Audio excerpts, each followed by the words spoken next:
All right, hey everybody, welcome back to the channel, Chasing Little Greenfish. I'm Brian Partek, this is my brother Ben Green. We are going to shoot a recap of stop number 1 of the Toyota series on Lake Guntersville. I finished up 62nd. Ben has a great story to tell. Stay tuned, you're not gonna wanna miss this one.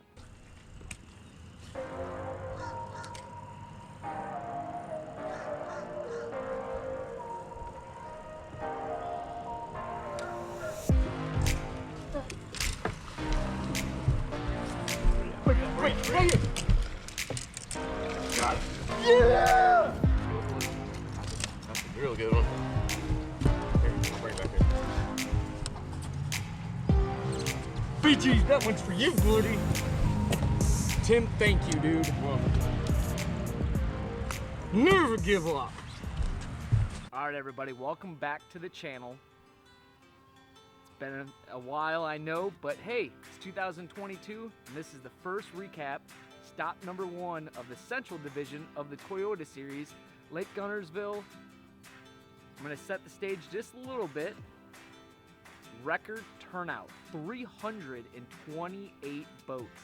That's right, it was wild, it was crazy, a lot of boats out there. However, the tournament was Tuesday, Wednesday, Thursday. Normally these tournaments are Thursday, Friday, Saturday.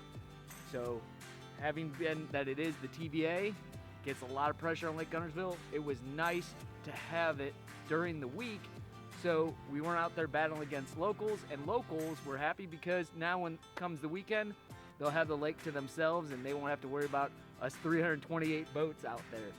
So just to recap, I'm going to talk about my day 1 first and talk a little bit about practice, and then Ben, you're going to speak about your day 1, okay? Sounds good. Awesome. So practice for me, I had 4 days. I covered everything. I went up the river and I fished mid-pool around the Goose Pond area, and then I went down south, obviously, with the famous creeks that come into play down there, Spring Creek and Browns Creek.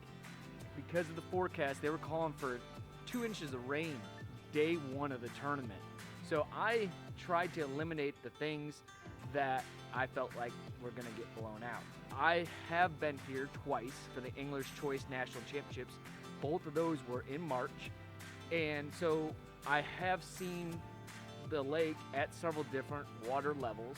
One thing I did know is that when it does flood, that the backs of the creeks, they get completely wiped out. They are the first ones to go, then the main river, and so on. So finding clear water here is very important. There are fish in every section of this lake. All the creeks have them, and you can do well and win at pretty much any section of the lake. However, you have to have the right water clarity in order for the fish to bite. So that being said, I couldn't really get on the deal that I felt was going to win, which I felt was going to be the main river eelgrass. Coming into this tournament, that's what you all hear about. You go down to Guntersville and you sling a trap or a chatterbait. And you do not fish a trap like this down here, you don't know how to fish a trap. And I tried that and I just could not get that bite to go in practice. So day 1 of the tournament, I drew a co-angler from Indiana, super nice guy, his name was Troy. This was his first major tournament, right? First Toyota series. So no pressure to me, you know, I wanted to have him a good experience, and I really didn't know how the day was gonna go. The good news is we didn't wake up to 2 inches of rain, so that was a plus, but it kind of threw me for a loop, and I did not have a fish until noon, where I realized the wheels were starting to come off the bus, and I turned to my co-angler Troy and I was like, hey, I think they went to the bank. So we swung right into a pocket. I started going down a transitional bank, a lead-in bank, and I started catching them.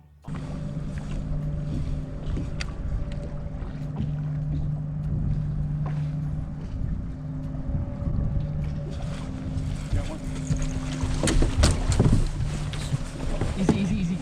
Right side. Coming to you. Nice. And I ended up salvaging the day with 12.5 pounds. I was sitting at 127th. So that was pretty much my day 1. How about you, Ben? Day 1 was awesome. 328 boats in this event, and everything went smooth, believe it or not. So my first day boater was Dathan Jones. Dathan is an awesome guy.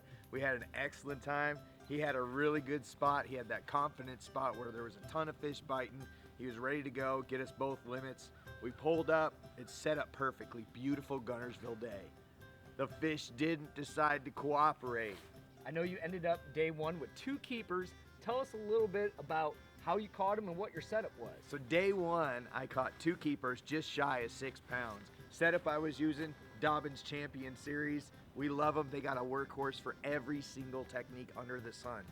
764, slinging that 3/4 ounce Lucky Craft LV 500. Sig Taylor, your favorite color. Got the white chartreuse, blue top. Jamie Toon, you were catching them on it. You told me about it. I appreciate it. And it all came together, at least for me, 2 times in the back of Nathan's boat. And thank you. That's awesome. So on to day 2, weather threw us a curveball. We got the rain. Almost 1.5 inches came that night. And when I was looking at the weather, I knew that was going to mess up some guys. I also saw that the wind was going to switch. Day 1, that wind was out of the southwest. And that is the right wind. You got a warm weather system coming in, and they bite, and they did, and the lake showed out. It was insane. 80th place, 14 pounds. That was the cut line for a check. So I thought going into this, normally 12 pounds a day will get you paid. Not the way it was looking. However, when I looked at that weather, I saw we had a northeast wind coming our way, and we had all that rain. So having been here, knowing that I was going to run that pocket deal, I knew that got to stay away from those that were access to creeks because they were going to get blown out. So I did a whole bunch of map study the night before, woke up, went out there, first pocket I chose, we roll in there, and you'll see I catch this fish. It's right, it's got the right mixture. It does look nice.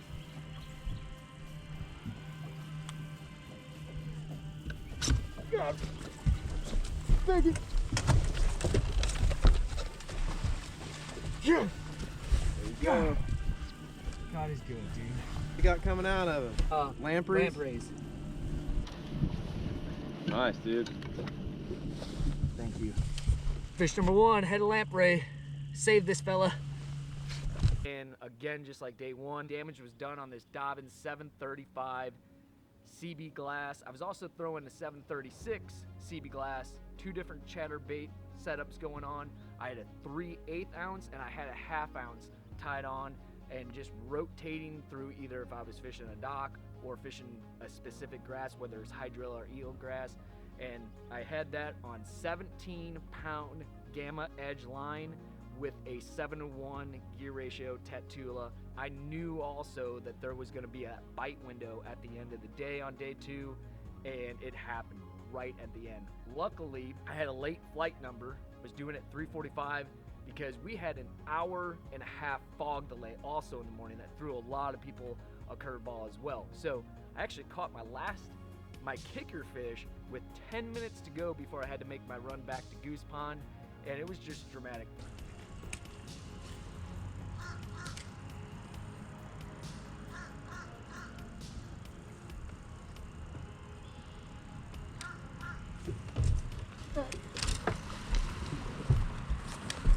Quick, right here. Got it. Yeah! Good one. That's a real good one. Here, I'll bring it back here. BG, that one's for you, buddy. Tim, thank you, dude. You're welcome. Never give up.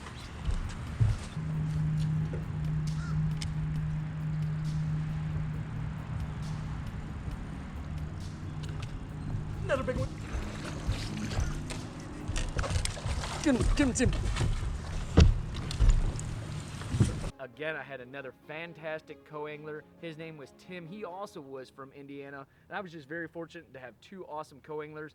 They were super responsive with the net, did a great job, really appreciate that, stayed positive all day, and that was my recap for day number 2. How about you, Ben? Day number 2 was a day that we all dream of, minus the fish catches. So we're gonna back up a little bit. What Brian's talking about here is very tough conditions, and they got way tougher day 2. So day 1, 200 anglers complete. Pros and co-anglers blanked in the event. 200. Day 2, I didn't see the numbers, but it was even worse because the bag line was this big, day 1, and it shrank to barely anybody in the bag line weighing fish. It was insane. And I draw Jake from State Farm, literally, Jake from State Farm. That's awesome. And Jake and I hit it off immediately. We went to a spot where Jake had overlooked the day before. He knew it was on his radar, but he didn't have time to get to it. He pulls up to this spot, and Brian, it's what they talk about at Guntersville. They fired for him. He's awesome. putting fish in the boat after fish after fish. One of them got jammed up with the hook. I said, Jake, pick up another rod. You go to town. I'm going to take care of this. I took care of his fish, and I was just helping him net him and get him into the live well as fast as I could, because when you're on a roll, Yeah, they're biting. you got to keep going. Keep them going. Don't take that foot off the accelerator. Floor that baby. And so we got through all of that stuff, and Jake was feeling like, hey, you don't have a fish. You've helped me all day. You don't have a fish. So Jake jumps in that Phoenix, hops on the gas pedal once again, and zips all the way across the lake about 10 miles to a bridge.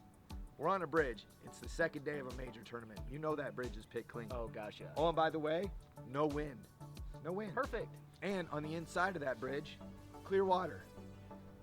Jake says, hey, do you want to throw my A-rig? I said, absolutely, Jake. I'm a co-angler. The best way to ensure, no pun intended, making sure that I get that A-rig back in the boat is to use yours, Jake. So we're joking about it. Fire the A-rig off awesome. and watch this. No drag, dude. I got a fish and I got no drag. I got no drag. Oh my gosh. A big one? Dude, yeah, it's a big one. It's a big one. Get him, get him, get him. Yeah. Dude, that's hilarious. You're welcome. How hilarious is that? You're welcome. Hey, Jake from State Farm, can you lower my deductible? Jake, I keep throwing on your spots because I don't want you to catch any more fish. How's that my fault? So shortly after that, the day summed up. I got the opportunity to see my brother do great, cash a nice check, and that's bass fishing. Lake Guntersville obviously will always hold a special place in my heart. The first time I was here for Angler's Choice, Brian Belke, my team partner, and we actually finished 14th out of 350 something boats, and we actually won the draw boat. It was awesome. It was a $50,000 draw boat. It was a legend, and it really gave me the opportunity financially to go out and get a boat. So that was huge. That was the highest of highs. And then 2 years later, came back with the boat that I purchased from winning that boat. And my other team partner, Nathan Raimondo, and I that had an unbelievable practice. I caught the second biggest fish of my life. It was just under 9 pounds. And the day before the tournament, we're actually running back in to head to registration on the last day of official practice, had motor problems and catastrophic problems, and was able to only use the trolling motor for 2 days, and we trolled around Goose Pond, and I remember leaving Guntersville very, very humbled. So returning this time, did not know which way it was gonna go. Thrilled to have finished 62nd out of 328 boats. On that note, I also would like to give, I know Ben does too, but I'd like to give a lot of thank yous, as we always do in these recap videos. As you can see behind me, the Phoenix 921 Elite got wrapped this year. Huge shout out to Bedford Sales there. It turned out absolutely fantastic.